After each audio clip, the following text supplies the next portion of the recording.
Bueno, buenos días con cada uno de ustedes. Vamos a dar inicio a nuestra primera exposición del día de hoy, sábado 27, del 27º Congreso Nacional de Economistas del Perú. Tenemos presente en línea a la doctora Yanina León Castillo. Ella es economista peruana con amplia experiencia académica y profesional en el Perú y el exterior. Doctora en Economía del Desarrollo, el Medio Ambiente y Agricultura, y una maestría en Economía en ambos por The Ohio State University. Ella es actualmente jefa del Departamento de Economía de la Pontificia Universidad Católica del Perú, donde también es profesora e investigadora. Ella también ha sido directora académica de Planeamiento y Evaluación de la Universidad Católica. Previamente, ella se ha desempeñado en la Academia de Estados Unidos, México y España. Sus áreas de experticia y publicaciones incluyen pequeñas empresas y microempresas, microfinanzas, inclusión financiera, mercados de trabajo, informalidad, educación superior, con una perspectiva en género en Perú y América Latina. Consultora para varios organismos internacionales, CAF, BID, Banco Mundial, OIT, CEPAL. Participa activamente en asociaciones académicas como AEA, la CEA, UAAP. En el ámbito público, la profesora León ha asumido cargos de responsabilidad profesional en la administración pública peruana. Le damos pase a la doctora Yanina León. Y eso llama la atención cuando uno mira una economía tan cíclica, pero un desempleo tan, digamos, relativamente constante y pareciera incluso bajo, ¿no? Y si ustedes ven el caso de Perú, después del 2010-12, estas tasas bordean el 5 o 6%. Entonces, qué rara economía que crece muchísimo y el desempleo no crece mucho. Es decir, el grueso de la mano de obra está empleada, más del 90% está ocupada, ¿no? Cosa que no ocurre en otros países, sobre todo cuando hay crisis. En Perú no voy a entrar tanto a detalle de la parte macro, porque sé que la han discutido ya en sesiones anteriores. Hemos tenido entonces un crecimiento económico sostenido, un comercio exterior dinámico, un fondo de estabilidad creado desde los primeros años de los 2000, un sistema financiero regulado en expansión bastante sólido, con un rol muy importante de la Superintendencia de Bancos y Seguros. El desarrollo financiero, de acuerdo al Banco Mundial, tiene o refleja bajo acceso de la población al sistema financiero. Son bajas las tasas de ahorro y de crédito. También es baja la profundidad del sistema financiero, porque los depósitos sobre PBI siguen siendo casi un tercio, y hay una alta concentración bancaria, ¿no? ¿Qué podemos decir de los mercados de trabajo? Que son altamente heterogéneos. Hay un crecimiento de empleo adecuado, pero hay un alto subempleo, sobre todo por ingresos. En los años previos a la pandemia, la pobreza monetaria había ido decreciendo, aunque se mantuvo alta en áreas rurales, y observamos todavía una persistente desigualdad en el acceso a servicios básicos, ¿no? De ahí la importancia de hablar de una perspectiva no solo monetaria, sino multidimensional. Lo vemos, estos problemas de acceso a servicios básicos los vemos reflejados en los resultados. La anemia no ha caído, la malaria no ha caído, no se ha erradicado como en otros países, a pesar del crecimiento que hemos tenido. Ese crecimiento además ha sido altamente heterogéneo entre las regiones, cosa que es preocupante y que seguramente el profesor Efraín González va a discutir con más detalle, ¿no? Y esa diversidad regional en términos de crecimiento económico también se refleja en una diversidad laboral desde el punto de vista de los mercados de trabajo. ¿Qué podemos decir del empleo? Para entender el empleo, yo creo necesario entender la estructura productiva.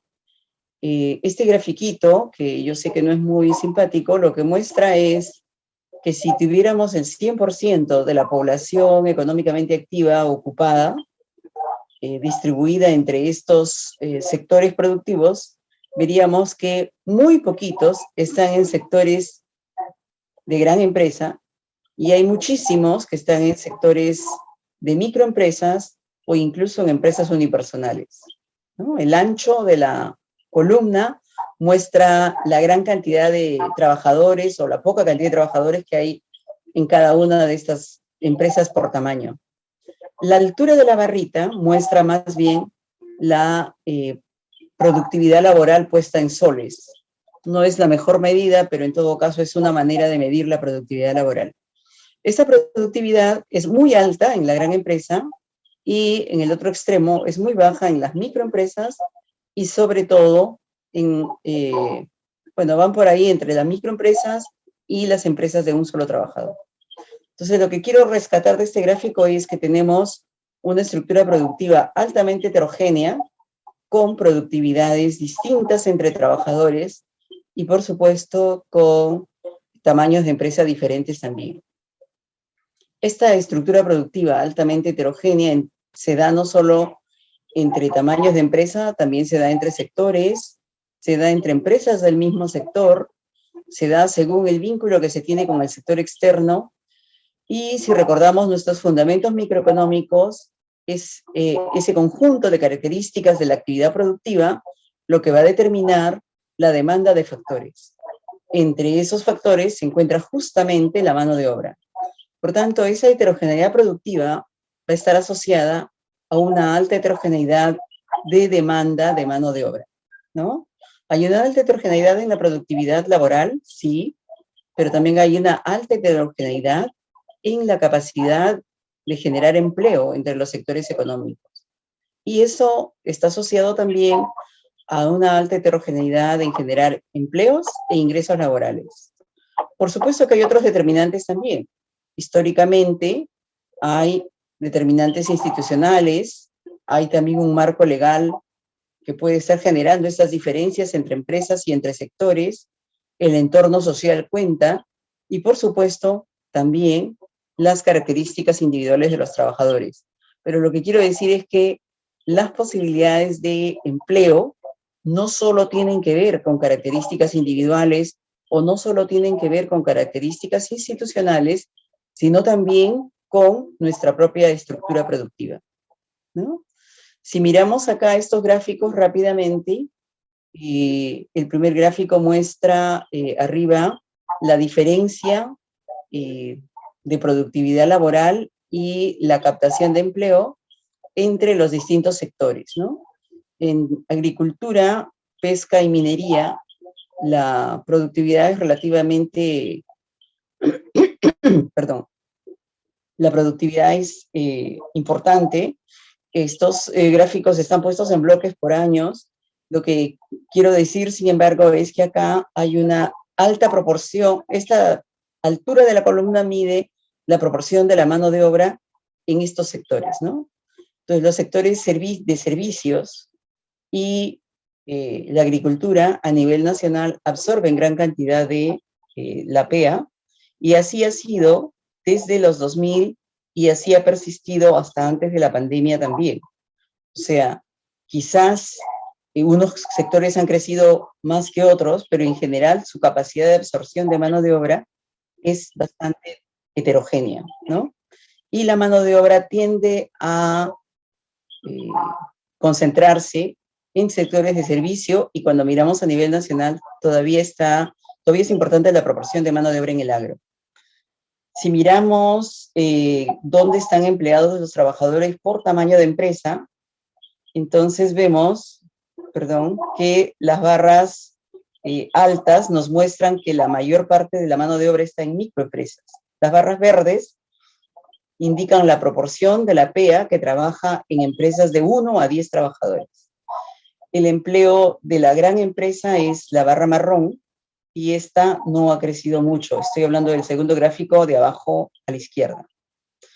Por último, cuando hablamos de la productividad, un argumento persistente en esta discusión es claro que la productividad por trabajador, como dije antes, es muy alta en la gran empresa, es muy chiquita en la micro o la pequeña empresa. Una manera más de reformular este argumento es mostrar estos números y la estructura productiva, y déjeme ver solo al 2017. ya teníamos o ya veíamos que más del 70% de la PEA está en empresas de 1 a 10 trabajadores. Estos son años de crecimiento económico. Y si bien en estos años de crecimiento económico el empleo en la microempresa se ha reducido, como verán, no se redujo tanto, se redujo unos cuantos puntos, pero frente a un crecimiento dinámico de estos años, el empleo en microempresas seguía estando por encima del 70%. Por supuesto, la gran empresa es importante y ha dado cuenta del 20%. La mediana y pequeña empresa han absorbido poco de esta mano de obra nacional, ¿no? Cuando vemos cómo están ocupados, si tenemos en cuenta la definición, empleo adecuado es ese que todos soñamos, ¿no? Por lo menos 40 horas a la semana, entre 40 y 48, y con un sueldo que sea por lo menos igual o mayor al mínimo. Eso se llama empleo adecuado. Esa proporción es relativamente baja, aunque fue mejorando hasta los 2017, y lo que ha predominado es el subempleo. ¿Pero qué es el subempleo? Subempleo es trabajar por debajo de la jornada normal o ganar menos que el mínimo. Y esta área amarilla lo que quiere destacar es la alta proporción de la mano de obra que está en esa situación de subempleo por ingresos. Y este problema es mayor en las áreas rurales, ¿no? Con la pandemia, el empleo adecuado cayó, es decir, aquellos que trabajaban a tiempo completo y ganaban por lo menos el mínimo, esa proporción cayó, de todas maneras alcanzó el 50%, y el subempleo subió sobre todo en el tipo de subempleo por ingresos, es decir, personas que trabajan muchas horas y ganaban menos que el salario mínimo legal, ¿no? Vemos también acá que el desempleo ha sido o ha observado tasas bastante bajas, y ahora entendemos que los que no están desempleados tampoco es que estén adecuadamente empleados, gran proporción de ellos están subempleados, principalmente porque ganan menos que el salario mínimo legal. Aquí otros datos adicionales, no los quiero marear, solamente decir que gran parte de la PEA en los años recientes ha estado sobre todo concentrada en las categorías de asalariado o de cuenta propia, lo que es consistente con lo que vimos hace un rato. Y solo destacar que ya se ve claramente acá, también aquí, que hay una gran diferencia en la inserción ocupacional por género, ¿no? Los hombres participan más y están más presentes en las categorías de empleador o asalariado, mientras que las mujeres que trabajan principalmente como trabajadoras por cuenta propia o trabajadoras familiares no remuneradas. En términos de ingresos, porque normalmente cuando hablamos de empleo nos concentramos solo en empleo y nos olvidamos a veces del ingreso, aún antes de la pandemia teníamos estas diferencias importantes. Por supuesto que con el crecimiento económico todos han incrementado sus ingresos, ¿no? Sin embargo, lo que vemos es que las diferencias persisten. En general, aunque todos han aumentado sus ingresos, todas las barritas han crecido, se mantiene esta figura de que el empleador o patrono gana ingresos mayores, seguido de los empleados y luego los obreros. Es decir, ellos han tenido los mayores ingresos en los mercados de trabajo, mientras que los independientes, en general, esto es en promedio, han tenido ingresos relativamente menores comparado con los demás, y aunque ha ido subiendo a través de los años, estos ingresos no han alcanzado niveles tan altos, ¿no? Las trabajadoras del hogar, que ganaban muy poco hace unos años, han visto también incrementados sus ingresos en los últimos años. Un término que se emplea mucho es la informalidad. Yo voy a estar acá estas definiciones de la OIT y del Instituto Nacional de Estadística e Informática, que maneja dos aspectos, ¿no? Uno es la informalidad laboral y otra es la informalidad empresarial. Desde el punto de vista de la mano de obra que no está registrada o que no está en planilla en las empresas, esa informalidad laboral presente en el mercado de trabajo peruano, más aún en las áreas rurales, ¿no? Aunque la definición es discutible, pero veamos en todos los casos, y aún en el 2020, que ya estamos con pandemia, o en el 2017, que teníamos buen crecimiento, en todos los años podemos ver que la informalidad laboral, aún en las áreas urbanas, la barrita azul, está por encima de 50%, ¿no? Creo que es claro esto, que más del 50% de la PEA no está registrada en las planillas de las empresas, aún en las áreas más modernas, que son las áreas urbanas. Y esto ha persistido a través de estos años y, por supuesto, ha sido mayor apenas enfrentamos la pandemia. Por último, en términos de desempleo, quisiera decir que los jóvenes son bastante afectados, y sobre todo los jóvenes, la proporción de jóvenes que no estudia, no trabaja, no se capacita, ya venía siendo alta y se ha expandido con la pandemia, como muestran también otros estudios, en especial de la OIT, ¿no? Hasta aquí, entonces, el gran tema de los mercados de trabajo.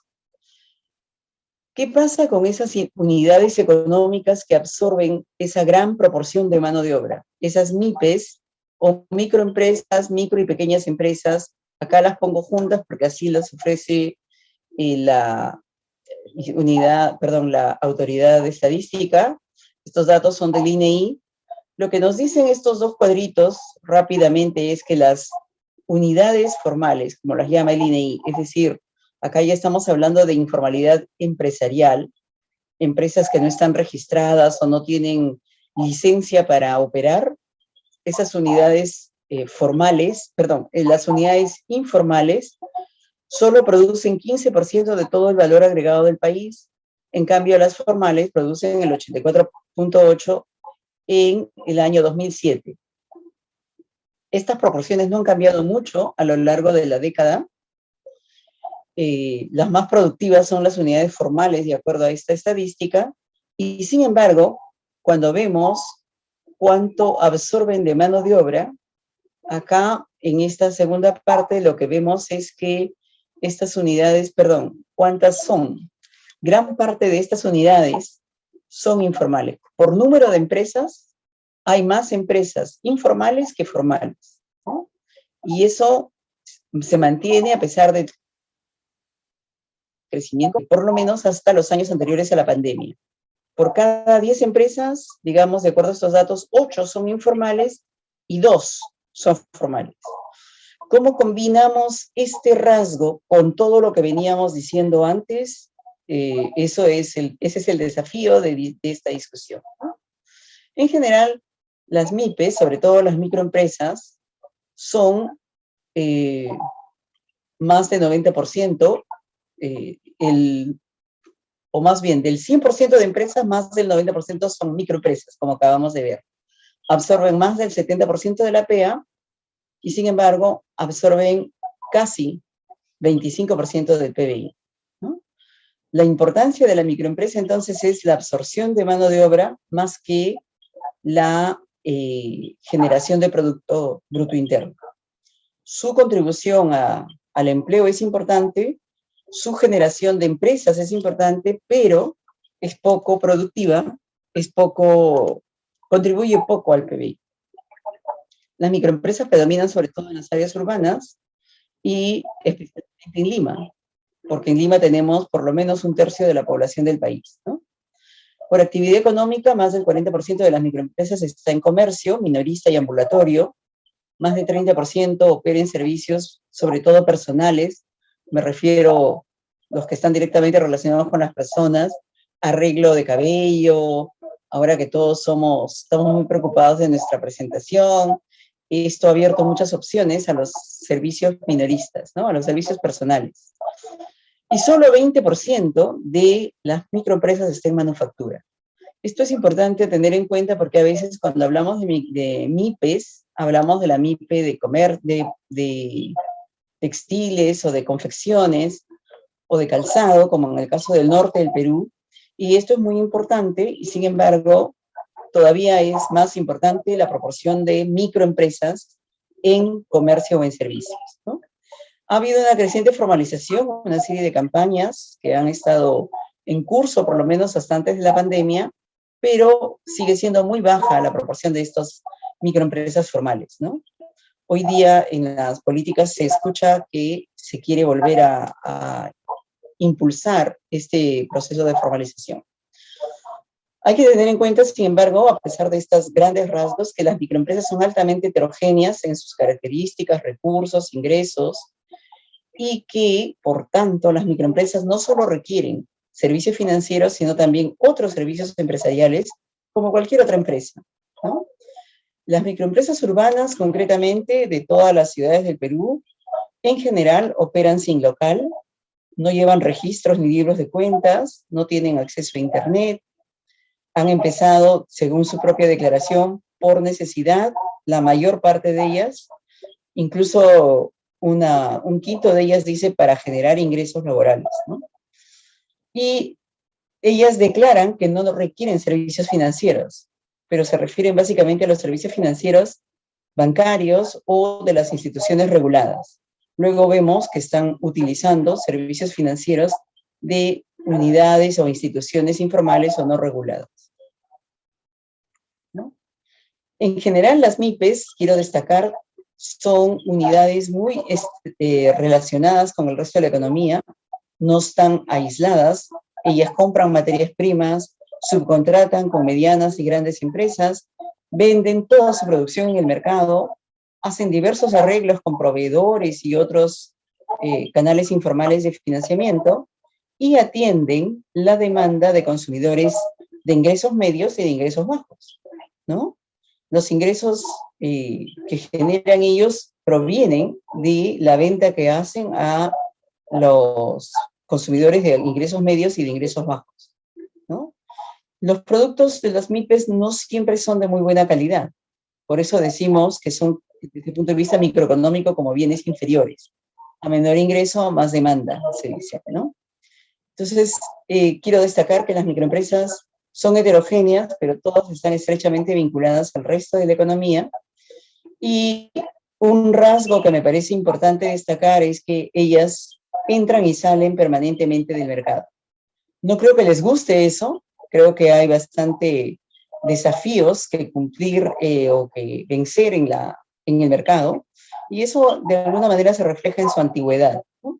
Las microempresas, las chiquitas, digamos, cuando operan en el sector informal, en su mayor parte están o son empresitas jóvenes, tienen menos de un año o al más 6 años, 3 años, perdón, y ahí están concentradas gran parte de las microempresas informales. Las microempresas formales, en cambio, están concentradas ya en una antigüedad mayor, tienen más de 4 o 5 años de existencia y son empresas consolidadas, ¿no?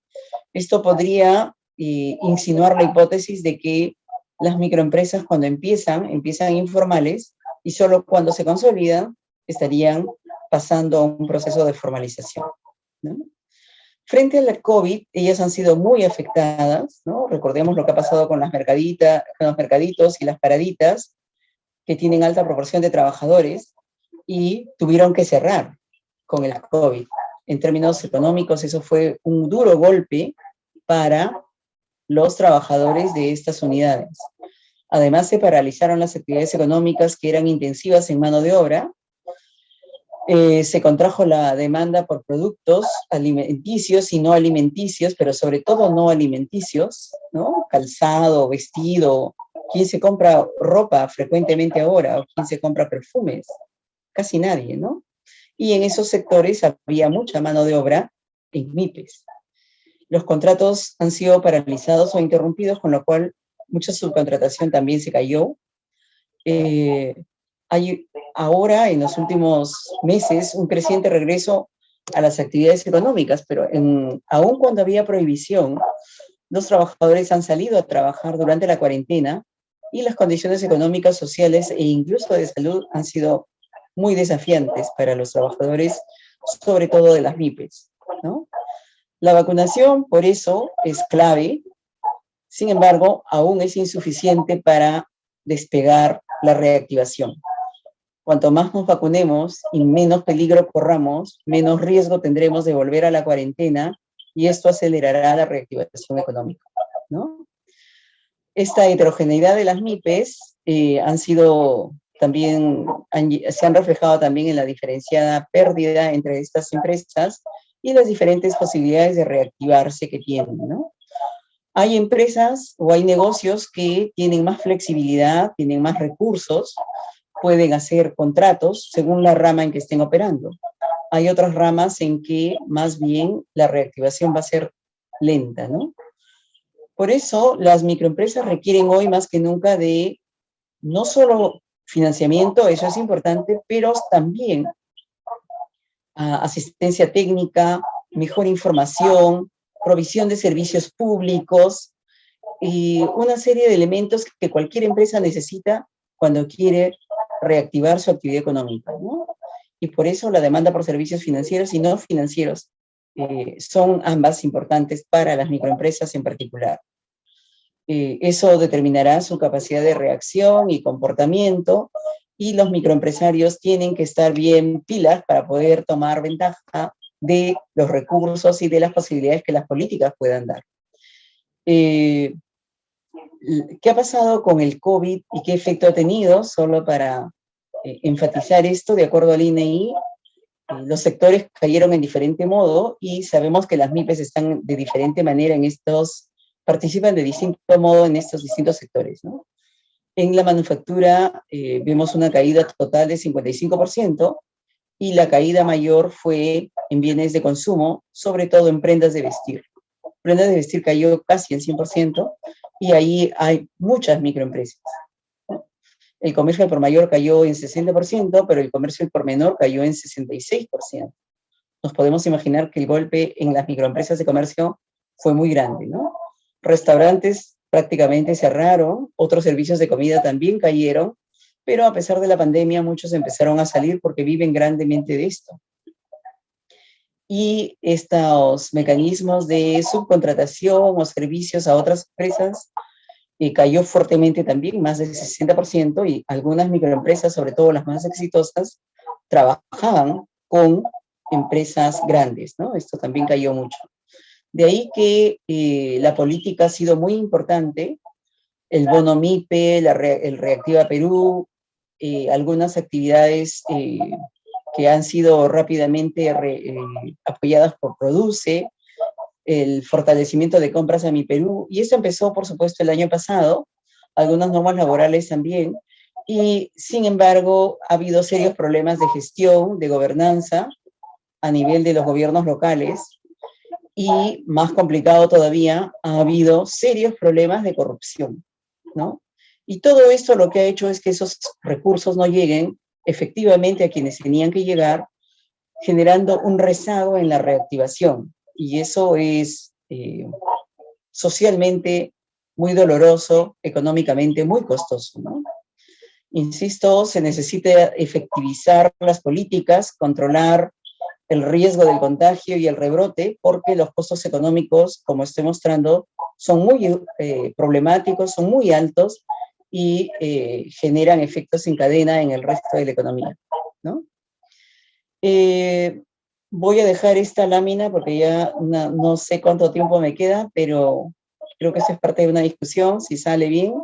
Acá tenemos algunas imágenes que reflejan las actividades de las MIPES. Microfinanzas sé que lo están discutiendo o lo han discutido con la profesora Aguilar seguramente, entre otros, seguramente también el profesor Alonso Segura, así es que yo no quiero discutir mucho en esto, solo destacar la importancia de las microfinanzas para las MIPES. Desde el punto de vista de la demanda, más que de la oferta, como seguro ellos han enfatizado, las microfinanzas son importantes para las MIPES. Alguna vez hemos sido referentes del desarrollo de nuestras microfinanzas en América Latina, pero no olvidemos que una cosa importante es que los productos financieros se adecúen a los requerimientos de estas MIPES, y creo que eso se ha hecho bastante bien desde las instituciones financieras reguladas. Es importante la información que reciben, el marco legal, los mercados y la regulación financiera prudencial. Sin embargo, recordemos que las MIPES no solamente acuden al sistema regulado, donde hay bancos, financieras, cajas municipales, cajas rurales, pymes y cooperativas de ahorro, ellas también recurren a otros canales no regulados, ¿no? Recientemente se habla de algunas fintech, se habla de criptomonedas, pero desde hace décadas las ONGs han sido un canal importante para las microfinanzas y todos los canales informales de financiamiento, ¿no? Desde parientes, amigos, las juntas, los panderos, los proveedores, esos otros canales han sido muy importantes. En el sistema financiero regulado, sobre todo, las cajas municipales y las financieras, de acuerdo a los datos publicados, siguen siendo desde hace años los canales más importantes para brindar servicios financieros a las MIPES, sobre todo a las MIPES reguladas, ¿no? Voy a pasar eso también porque ya lo dije. La inclusión financiera es un tema importante y permítanme incluirlo en esta parte, a pesar de que el tema es fundamentalmente de empleo, porque creo que no es solo un tema más bien, antes que llamar inclusión, deberíamos llamar exclusión, porque es un tema que afecta a gran parte de la población. ¿Y por qué es importante estar incluido financieramente? Porque en una economía de mercado como la nuestra, el acceso a servicios financieros potencia nuestras posibilidades de realizar actividades económicas. Y lo mismo le pasa a las pequeñas empresas, sobre todo aquellas familiares, que su dueño o sus miembros pueden o no acceder a más servicios financieros, ¿no? En general, los grupos de clientes del sistema financiero varía según la edad, según la distancia, según su nivel de ingresos. Y bueno, hay un potencial ahí para fortalecer la inclusión financiera, pero se debe adecuar los productos financieros. Ustedes están en la onda ahora, usan diversos sistemas financieros, el sector financiero se ha puesto las pilas y les ofrece productos a los jóvenes que pueden ser flexibles y mejorar este problema de la inclusión financiera. Se necesitan aún más puntos de atención, más cajeros, más corresponsales bancarios, y eso esperemos que mejore el uso y reduzca la alta desigualdad en el acceso a servicios financieros en términos regionales, ¿no? Hoy día no solamente usamos las oficinas, cada vez usamos menos por el COVID, los cajeros son importantes y también ahora Yape, Tuki, Luquita y también las fintech. Esto es sobre todo para los jóvenes, ¿no? O me refiero, no es que no lo podamos usar los otros, pero ha empezado con fuerza con las generaciones jóvenes. Finalmente, quiero decir que es inevitable, es importante, es crucial reactivar. Y creo que eso es algo en que todos nos debemos comprometer. Solo con mayor reactivación habrá más empleo y más ingresos. Sobre todo en este contexto actual de alta incertidumbre, yo no diría no tanto económica, a nivel internacional hay una alta tensión, pero dentro de nuestro país, la incertidumbre política, la incertidumbre institucional, solo abonan en contra de nuestra reactivación. Necesitamos un poco más de calma para que esa reactivación se dé, porque solo así se reactivarán los empleos y se reactivarán los ingresos, ¿no? Las políticas fiscales y monetarias son muy importantes para fortalecer los motores de crecimiento económico, pero se necesita también una mirada hacia esos motores de crecimiento económico que generan más empleo, sobre todo que generan empleo asalariado. Necesitamos superar los problemas de infraestructura. A diciembre del 2019 descubrimos lo mal que nos va en la provisión de bienes públicos, ¿no? Infraestructura, agua, desagüe, banda ancha para poder tener mejores conversaciones como ahora, escuelas, servicios públicos. No se presta mucha atención a eso cuando hay crecimiento económico. Esa es la lección dura del COVID, lo que nos ha costado a tanta gente querida que se ha ido, y seguramente eso tiene que seguir y es urgente, ¿no? La vacunación es muy importante, en general la provisión de servicios de salud es urgente, y solo mitigando esos problemas de acceso a estos servicios públicos se podrá reducir la desigualdad que tanto ha subido con el COVID, reducir el empobrecimiento que se ha expandido fuertemente con el COVID, y además necesitamos mejor administración de las transferencias públicas, mejor diseño, distribución, evaluación y menor corrupción, ¿no? Un mayor castigo a la corrupción que permita mejorar esto, servir mejor a las poblaciones. Las MIPES en particular, para generar empleo, requieren mejorar sus servicios empresariales, más capacitación, asistencia técnica, acceso a tecnologías de información y comunicaciones, necesitan innovar, automatizarse, tener más ferias para poder colocar los productos, un mejor marco legal. Y además, tener mejores servicios microfinancieros. Pero como verán, insisto, también necesitan servicios no financieros, servicios empresariales en sí, ¿no? Las microfinanzas seguramente seguirán fortaleciendo la regulación prudencial en la que ya están embarcados para seguir generando más confianza en el sistema financiero regulado. Se necesita también fortalecer la inclusión financiera, también en esto he visto que está trabajando la superintendencia, se ha reactivado, se está impulsando fuertemente la Estrategia Nacional de Inclusión Financiera y el auspicio de tecnologías de información para su mayor acceso y uso, ¿no? No olvidemos, por último, que cuando hablamos de políticas públicas, también vivimos en un mundo en que los objetivos de desarrollo sostenible son cruciales, no solo porque lo digan las Naciones Unidas, sino porque todas esas dimensiones afectan a nuestro país, y quiero en esto relevar dos, todos son muy importantes, pero dos.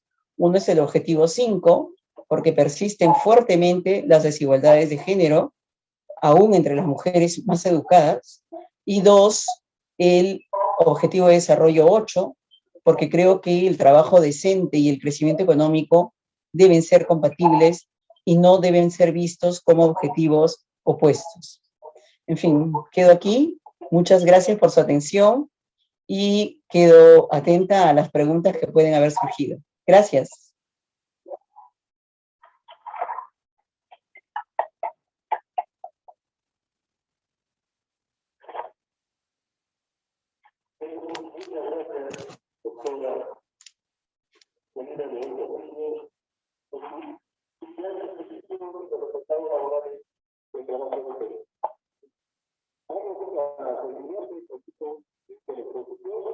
Le van a hacer preguntas, por favor.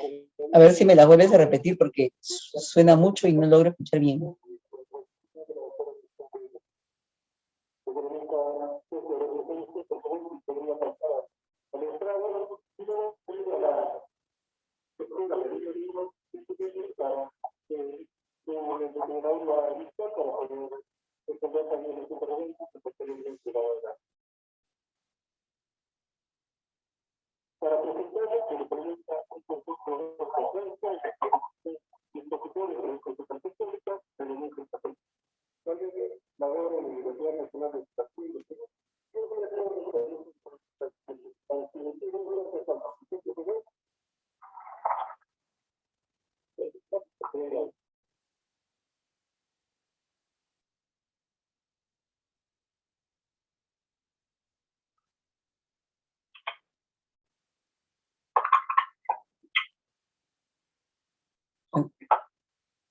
Hola.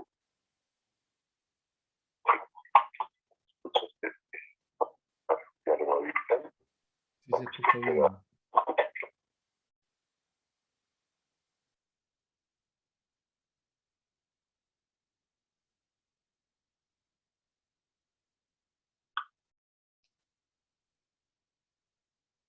Hola, quisiera que me ayuden a escuchar los comentarios y las preguntas, por favor.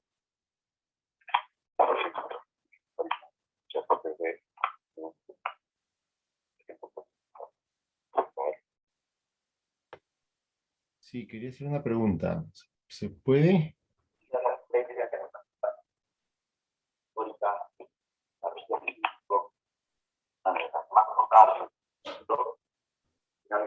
Buenos días. El agradecimiento por su participación. Inicia de 17º Congreso Económico. Hemos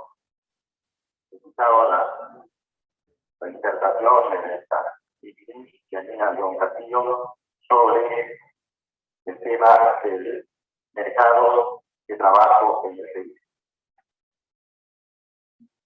Es un tema bastante importante, sumamente vital para toda la población, pero de manera especial para los jóvenes emergentes de nuestro querido Perú.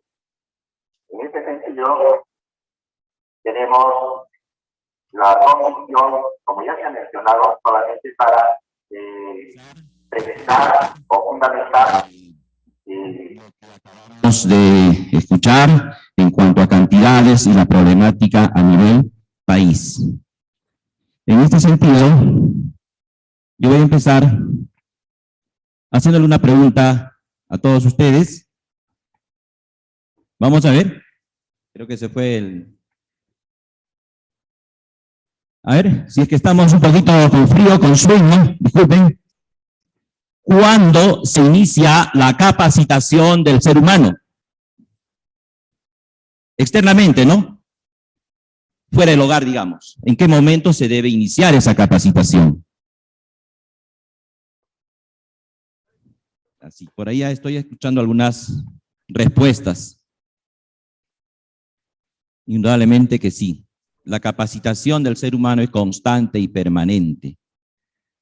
Pero a veces, salvo que me equivoque, esta palabra capacitación generalmente se escucha con mucha frecuencia ya en el sector o en el segmento laboral. Tengo una capacitación. Discúlpenme, mañana no puedo porque me han programado una capacitación. La capacitación es permanente, constante y se inicia en los primeros años de nuestra existencia. En ese sentido, me voy a remitir al Premio Nobel de Economía 1998, el hindú Amartya Sen, quien enfoca este tema y relaciona los problemas en los diversos países como el nuestro en el sector educativo. El sector educativo es fundamental para el desarrollo de los países, pero va asociado fundamentalmente también con lo que es salud, la salud básica, que es muy importante, y acompañado de lo que es nutrición. También, él ya lo dice, en aquel tiempo, el sector de inversiones, la inversión pública, fundamentalmente, y la inversión privada. Aquí ocurre todo lo contrario. Y acompañado en el caso muy particular de nuestro país, la seguridad. Seguridad exterior y seguridad interior. 4 pilares que desde nuestro punto de vista deben ser los ejes principales del actual gobierno. Tenemos múltiples problemas, pero esos múltiples problemas no se van a resolver en 5 años o en 4, que en la práctica es así. Entonces tenemos que enfocar en ese sentido la problemática en nuestro querido Perú. En ese sentido, él hace hincapié en estos 4 aspectos. Si se puede, digamos, ir avanzando con las diapositivas, por favor. Tenemos la pobreza y hambrunas. Él enfoca este tema y lo enfoca desde el punto de vista educativo. Asociado no con el empleo. ¿Qué dicen? Nuevamente pregunto, ¿la pobreza tiene relación con el empleo? ¿Relaciona con el hambre, como lo dice nuestro colega Amartya Sen? Sí. Sí, eso fue afirmativo. ¿Por qué?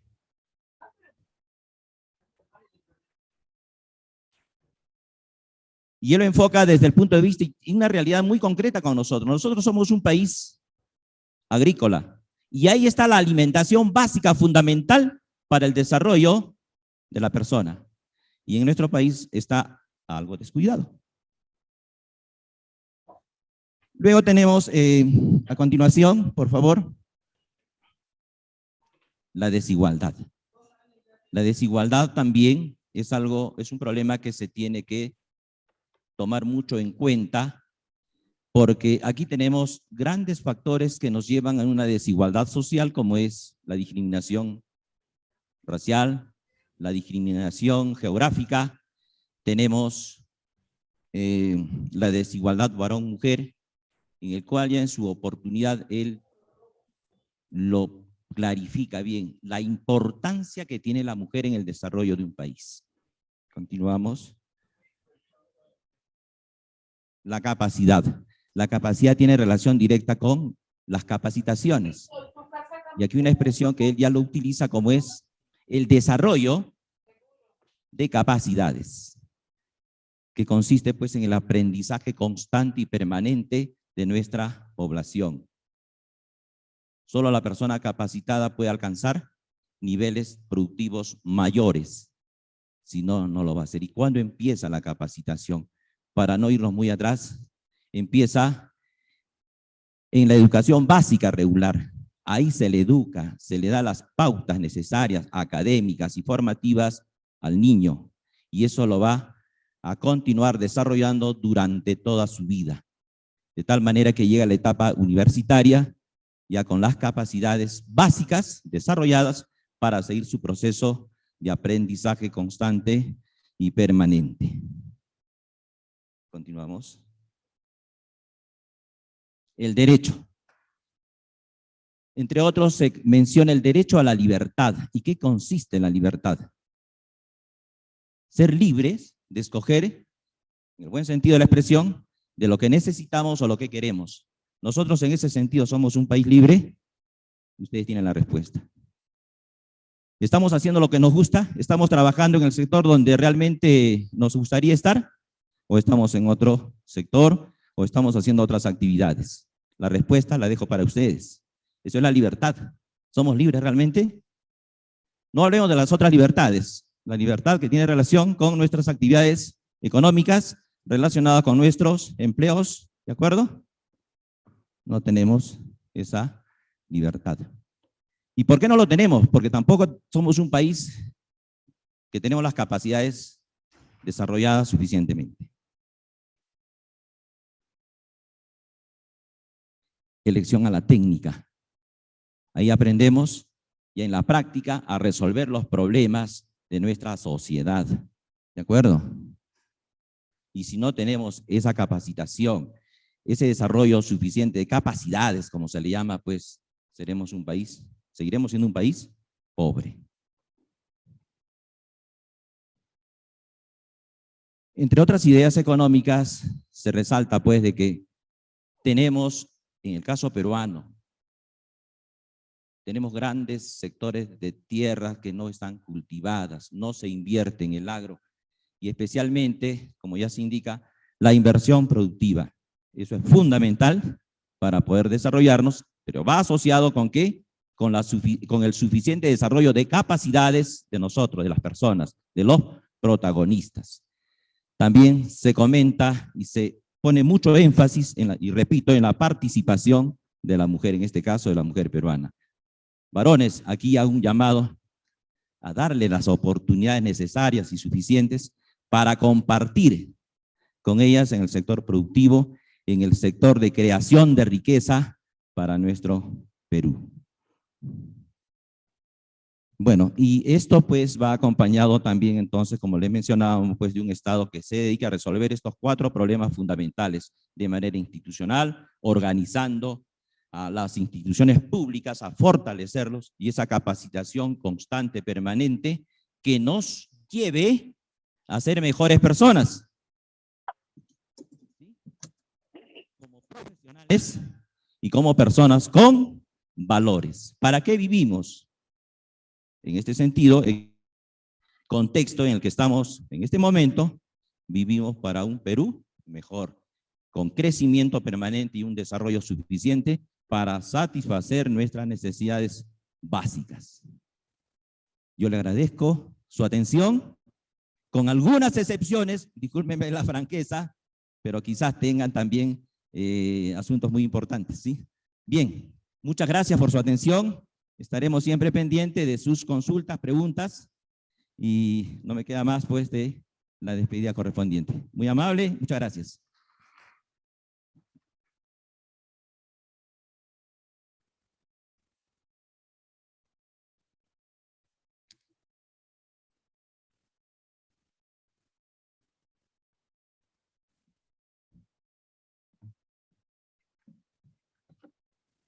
Bueno, muchas gracias al doctor Jorge Orozco Francia, especialista y expositor en proyectos de inversión pública y planeamiento estratégico. Bueno, le agradecemos la exposición y el panel, y a modo de panel que ha hecho a la doctora Yanina León Castillo. Y como ustedes saben, entramos a la etapa de las preguntas que se han realizado y que debemos alcanzar a la expositora para que nos pueda dar respuesta a algunas interrogantes. Por ejemplo, no sé si está en contacto la doctora. Sí, por favor, si podemos confirmar que está recibiendo el audio. Pregunta porque no se escucha bien.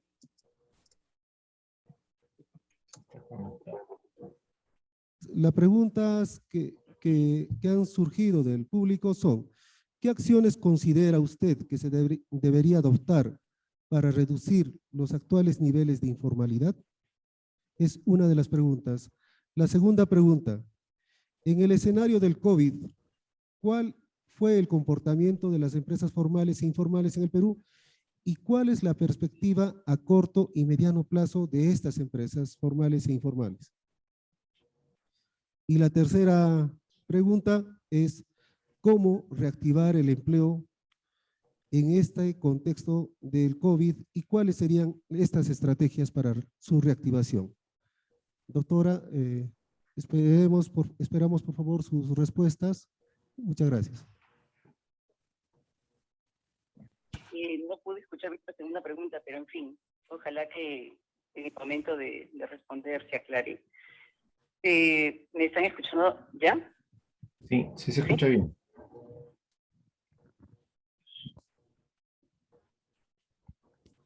¿Aló? ¿Se escucha? Sí, le escuchamos, doctora.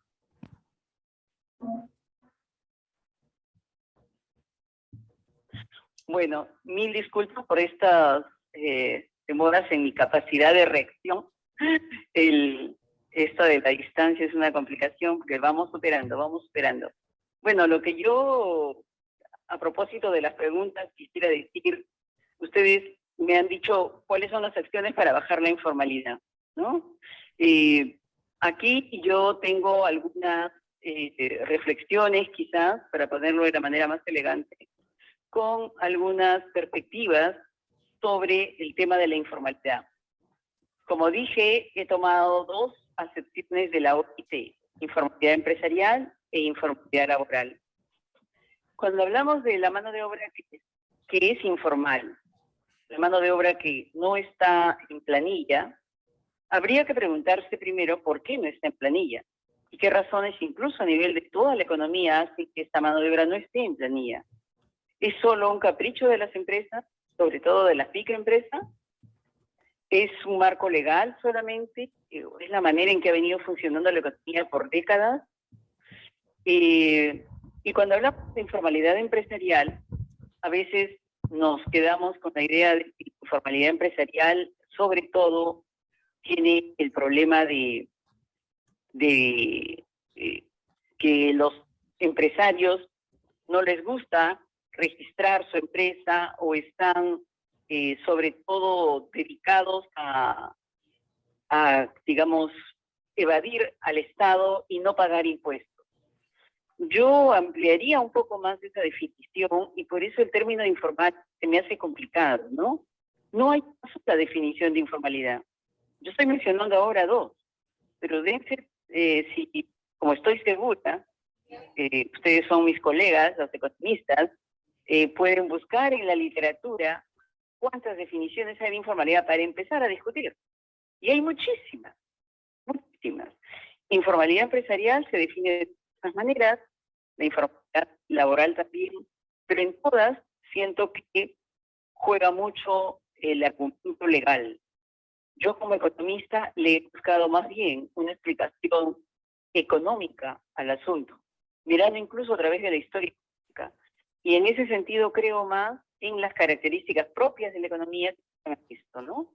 Llevan a este porcentaje de mano de obra que no trabaja, registrada en planillas, o que no está operando en empresas legalmente constituidas Pero si ustedes miran América Latina, no solo Perú tiene esa característica, el resto de América Latina también tiene esas características y también otros países en desarrollo. Entonces creo que tiene que ver más con un rasgo de tipo de desarrollo económico que tiene nuestro país. A eso se puede aunar algunos aspectos más institucionales propios del Perú y otros más individuales, como mencioné antes, ¿no? Como acaba de hablar el colega anterior, la capacitación juega un rol importante también para que el trabajador y el empresario en general pueda ser más o menos legal. Pero yo diría que juega un rol tan importante como otros aspectos más bien relacionados con el tipo de desarrollo económico que tenemos. Para ponerlo en corto, la discusión está tan abierta hoy día que se habla de tipos de microempresas, tipos de informalidad, y cuando hablamos de microempresas hay un estudio, y ya tiene varios años, creo que es de 2010, un estudio que hizo el Banco Mundial, pues el doctor Perry y otros más, lo estoy mostrando en la lámina, de la lámina que saqué. Que lo que dicen es, hay microempresas que están en el mercado operando por exclusión, o sea, porque no tienen otra opción. Los trabajadores no han encontrado trabajo en la economía y por eso se generan su propio trabajo. U otros por escape, aquellos que son tan experimentados y les va tan bien que ya tienen una microempresa de exportación por escape, ¿no? Escapan de este círculo vicioso de la informalidad, digamos. Pero yo sugiero, esta sería una discusión larga, este sería un tema en sí mismo, el de la informalidad. Yo solo sugiero revisar la literatura para que me crean un poco de que no hay un consenso, no hay una única definición. Otro concepto más interesante y más reciente es el de dos autores, Laporta y Schleifer, que tienen un paper que se llama Informalidad y Desarrollo de la Economía, y que discuten sobre todo el caso de la economía de América Latina, porque existe tanta presencia de esto que llamamos informalidad. Definir la informalidad más o menos en los términos legales combinados con características económicas, ¿no? Hay otra perspectiva un poco que combina las perspectivas anteriores, que es de ISA, esta Centro de Investigación de Estudios Laborales, está en Alemania, y que ha sido retomado por el profesor Mario Otero, quien ha hecho un estudio, una aplicación de esta perspectiva para el caso peruano. Estoy mencionando así de manera muy selectiva estos estudios, por supuesto que hay muchos otros estudios con distintas perspectivas, y hay otros que incluso no son tan estudios, tienen más a opinión, pero también están presentes. Y entonces yo solo los invitaría a decir primero a qué definición nos estamos acogiendo, para luego decir qué acciones debemos tener, ¿no? Mi perspectiva es más bien que la informalidad es un problema que está relacionado con el desarrollo económico del país. con la B del aeropuerto, Por tanto, para resolverlo, hay que fortalecer ese desarrollo económico. Y yo creo que el rasgo fundamental de este desarrollo económico, o el problema fundamental, hablando esta mañana del empleo, es resolver ese problema del empleo. ¿Por qué la actividad económica, por qué el crecimiento económico no absorbe más empleo, no genera más empleo asalariado? Yo no estoy en contra de la definición o de la explicación legal, pero me parece insuficiente cuando veo que esta es una característica de décadas atrás. Y el marco legal ha ido cambiando muchísimo en los últimos 20 años. A pesar de eso, persiste la informalidad, sea laboral o empresarial. Espero que eso ayude mucho. ¿Qué políticas hacer? Eso es lo que he tratado de decir en esta parte. Reactivar la actividad económica, sobre todo reactivar esos sectores económicos que son capaces de generar empleo asalariado. Porque absorbiendo mano de obra, ese crecimiento será la mejor manera de garantizar que las empresas se formalicen, tendrán recursos para pagar lo que cuesta formalizarse, los trabajadores tendrán los ingresos que necesitan y no tendrán que generar estas pequeñas microempresas excluidas del resto del sistema económico, ¿no? Y creo también que si no tenemos bienes públicos, si no tenemos infraestructura, pues banda ancha, si no tenemos escuelas, no tenemos desarrollo. Y otra vez es poco lo que se puede hacer por el crecimiento, ¿no? Y en este momento nos ha tocado una emergencia mundial, el COVID, que desafía nuestra capacidad en salud pública. Por eso, insisto, la vacunación es importante, es una condición súper necesaria y sin embargo no es suficiente, ¿no? Hay que luchar en varios frentes. Y mientras no lo hagamos, ya vemos los problemas que tenemos. Más desempleo ahora sí, más ninis, más jóvenes en la calle, más problemas sociales, más delincuencia, más pobreza. Este desafío del COVID nos tiene que hacer pensar y inducir desde el punto de vista de las políticas públicas hacia medidas que generen una transferencia de recursos públicos más eficiente, con menor corrupción y ojalá con mejores efectos. Por eso la evaluación de impacto, o la evaluación, no me refiero a un método en general, sino a la evaluación y seguimiento de las políticas es importante. No basta dar el recurso, hay que hacerle el seguimiento para ver que sea efectivamente eficiente en el sentido que siga los objetivos que tiene, ¿no? Yo creo que con todas estas políticas, y no solo con una medida legal, se puede reducir esa que llamamos informalidad y que yo prefiero llamar quizás MIPES de menores recursos, MIPES con baja acumulación, trabajadores con condiciones laborales muy duras en el día a día. Espero que eso de alguna manera responda a la pregunta. Sobre la primera. Con eso espero haber respondido en parte la segunda y la tercera. La tercera se hablaba de estrategias de reactivación. Yo creo que la reactivación tiene que ver con estamos acostumbrados a asociar reactivación con el Ministerio de Economía, reactivación con lo macro. Y lo que queremos en el día a día, sin embargo, es que todos los hogares estén reactivados. Y eso implica que se reactiven los empleos, que se reactiven las posibilidades de invertir, que los mercados se dinamicen. Sabemos que hay tendencias internacionales. El COVID no es de Lima, ni es de Perú. El COVID es mundial. Y las olas y los rebrotes se están dando aún en los países más desarrollados. Bueno, aprendamos de eso y tomemos ventaja. Creo que las políticas económicas son importantes, pero hay muchas otras políticas que también nos llaman a la reflexión, ¿no? La vacuna es importante porque si no hay vacuna, habrá contagios, y si hay contagios, inmediatamente se puede medir el costo económico de eso. No hay política de reactivación que pueda luchar contra esa caída en la producción asociado a la no vacunación. Pero hay otras cosas que juegan tanto o más como la no vacunación. La inestabilidad política, la inestabilidad, no sé, entre los poderes que estamos viviendo día a día y que nos golpea el bolsillo a cada uno de nosotros, ¿no? Todos dicen que queremos la tranquilidad y la paz y la no confrontación, pero tenemos clarísimo ubicados quienes generan y quienes alimentan esa confrontación día a día. Necesitamos que eso se frene. No basta con buenos deseos, o necesitamos acciones. Eso tiene un costo económico en este momento, ¿no? Entonces, el costo económico no solo cuánto crece el PBI, el costo económico también se da en cuántos empleos se generan y cuánto me llega a mí como ingreso, ¿no? No a mí como Janina León, sino a mí como cualquier persona del Perú. Entonces, creo que es urgente tener eso en cuenta. Y el otro flagelo que nos afecta muchísimo en América Latina y en especial en el Perú, la corrupción. La corrupción grande, la corrupción mediana, la corrupción en chiquito, todo, a todo nivel.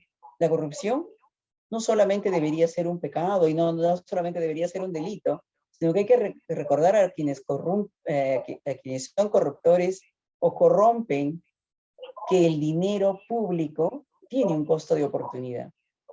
Es el bienestar de la sociedad. Y que cuando hay corrupción, se reduce el bienestar social. El colega que habló hace un rato habló de Amartya Sen. Justo yo coincido con él. Amartya Sen es uno de los que habla de las capacidades.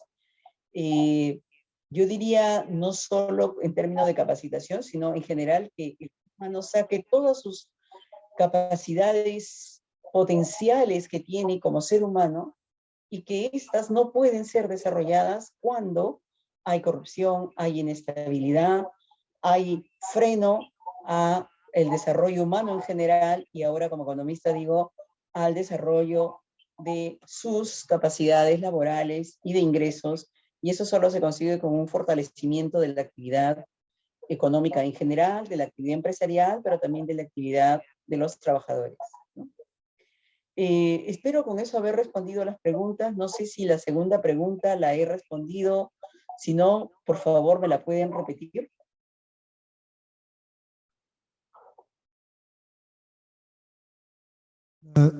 Doctora, muchas gracias. La segunda pregunta era cómo reactivar el empleo.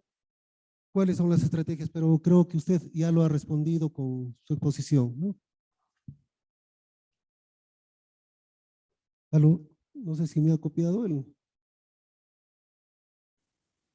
doctora, Hola, creo que ha si sido me puede respondida repetir, la por favor. pregunta.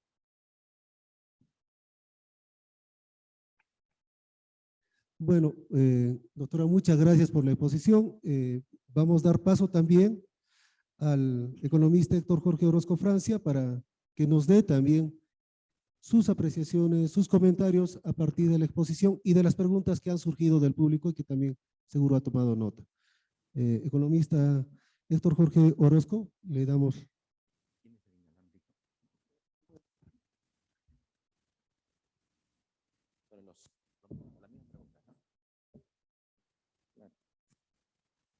Bien, continuando con esta exposición importante que tiene que ver con el empleo, la reactivación que nos espera es una gran tarea en la cual tenemos que trabajar conjuntamente todos los participantes, protagonistas en nuestro país. Es en ese sentido que, en cuanto a lo que nos toca vivir en estos años, es fortalecernos y tomar las medidas correctivas que no se han tomado en su momento contra la lucha que se debió hacer ante esta pandemia, ¿no?, que nos ha tocado vivir, pero los correctivos deben darse en función de una organización, en función de un Estado más fuerte y que sea más efectivo. Nos damos cuenta que el Estado peruano, las organizaciones, las entidades avanzan lentamente. Y es más, con acciones o actitudes que se vienen arrastrando de muchos años atrás, en el cual el que necesita un servicio público tiene que esperar, hacer una cola, esperar, y cuándo se va a efectivizar, por ejemplo, los resultados por procesos, que hace años se viene hablando de esto, porque ya pasó, este esquema anterior ya pasó, ya no estamos para eso. Es más, tenemos todo lo que es internet para hacer nuestras labores más rápidas y muchas veces lo hacemos sentados en casa antes de ir a una institución donde podemos quizás tener más información, ¿ve? Eso significa pues que tenemos necesariamente que cambiar y nosotros como usuarios tenemos también que exigir y tenemos que estar en constante capacitación, en constante aprendizaje, porque somos los protagonistas principales. Si no, dejemos pues que nuestras autoridades asuman actitudes que muchas veces ya pasaron a la historia. Tenemos que fortalecernos y en ese sentido, por ejemplo, el sector salud fue un rol importante. El sector educación también, donde están nuestros docentes de educación básica regular, fundamentalmente, tienen que trabajar intensamente. Y nosotros como profesionales también. Nosotros como economistas también educamos. Nosotros como economistas tenemos que ver con los problemas más álgidos de nuestro querido Perú. Y también esa es una responsabilidad. Yo sé que aquí hay muchos jóvenes que están estudiando, universitarios, y que pues las felicitaciones del caso, pero este es una labor permanente, constante, para poder tomar decisiones. Ustedes en algún momento asumirán también responsabilidades de gobierno y tenemos que estar preparados para cambiar esta actitud. Es muy importante. Esto va, pues, son medidas, como hemos visto acá, las preguntas que nos han hecho ustedes. Y sobre la reactivación también creo que se ha planteado las generalidades. Las inversiones son muy importantes, cosa que ha venido a menos. Hemos escuchado en el transcurso ya de las exposiciones anteriores que las entidades públicas no gastan su presupuesto. Y yo me pregunto, y ustedes también se preguntarán, son instituciones que se dedican a gastar, no a generar sus ingresos, como hace el empresario privado. Y cuando digo empresario privado me refiero a la microempresa, como muchos de ustedes son microempresarios acá, estos jóvenes que nos acompañan. Nosotros tenemos que generar nuestros ingresos y en función de esos ingresos, gastar o invertir. En el sector público se tiene ya el dinero ahí, producto de las recaudaciones del Estado. Entonces, el gasto debe ser óptimo. Y no quejarnos y seguir quejándonos que solamente hemos podido, por múltiples problemas, gastar el 70, el 80, en el caso óptimo, excepcionalmente 90, y lo normal están en 60 y 70, ¿no? Eso se tiene que revertir. ¿Cómo? Eso también es una respuesta que está en discusión, pero por lo menos un planteamiento, ¿no? Quizás ustedes tendrán también otra perspectiva, pero tenemos que, una palabrita quizás muy sencilla, tenemos que ordenar, tenemos que hacer que cada funcionario público cumpla su obligación, su deber del rol que le desempeña, el rol que le toca desempeñar en cada institución. Nada más.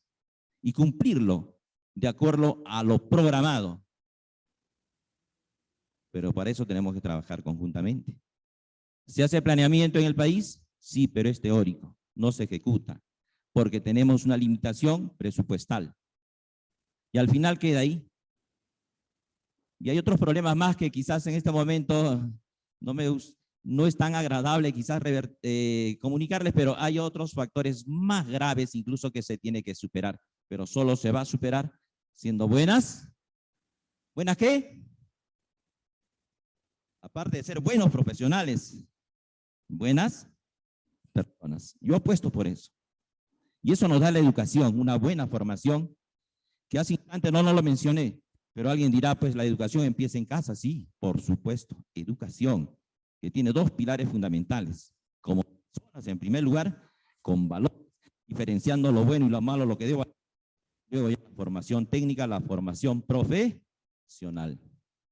Y hace instante estábamos conversando, pues, de los países nórdicos. Es un buen ejemplo. Ellos, con sus limitaciones o sus potencialidades, siguen desarrollándose de manera independiente y no necesitan ser socialistas u otras formas de Estado, de gobierno. Simplemente con lo que tienen se siguen desarrollando. Y nosotros somos un país sumamente ricos. No lo relacione con una expresión que por ahí hemos escuchado. No, pero tenemos un potencial grande de recursos naturales.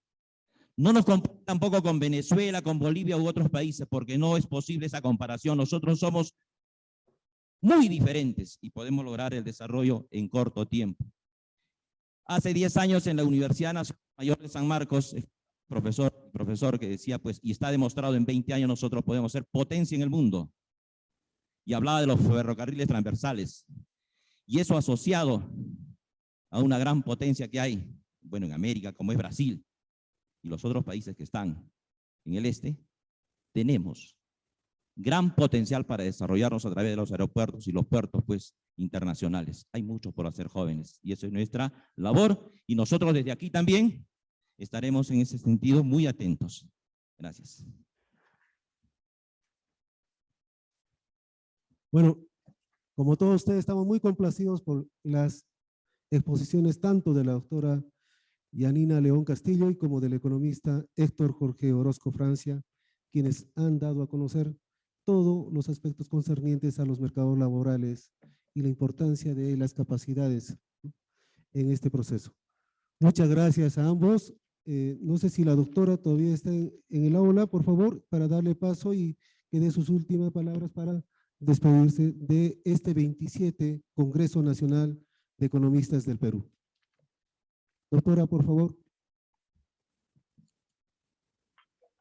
Bueno, muchísimas gracias a todos, en especial a los organizadores por haberme invitado.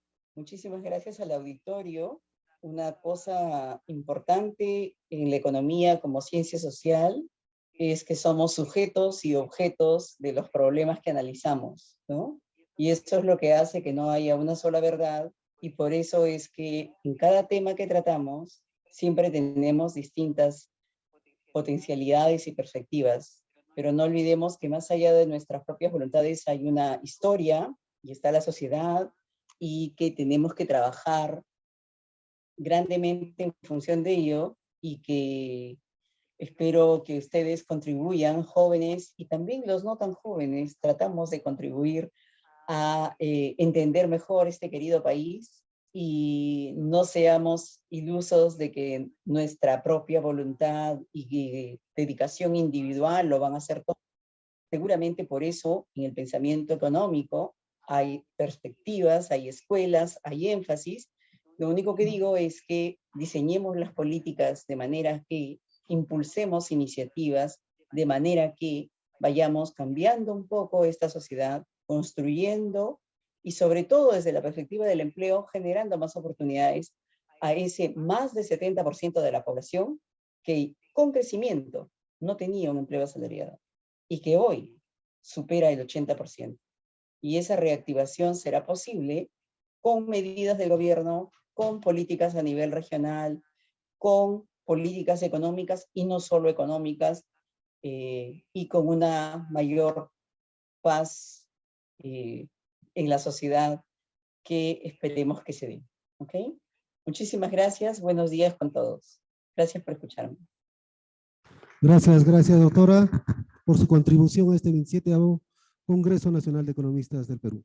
Economía Peruana, Retos y Perspectivas al 2050, organizado por el Colegio de Economistas del Cusco y el Colegio de Economistas del Perú. Muchas gracias.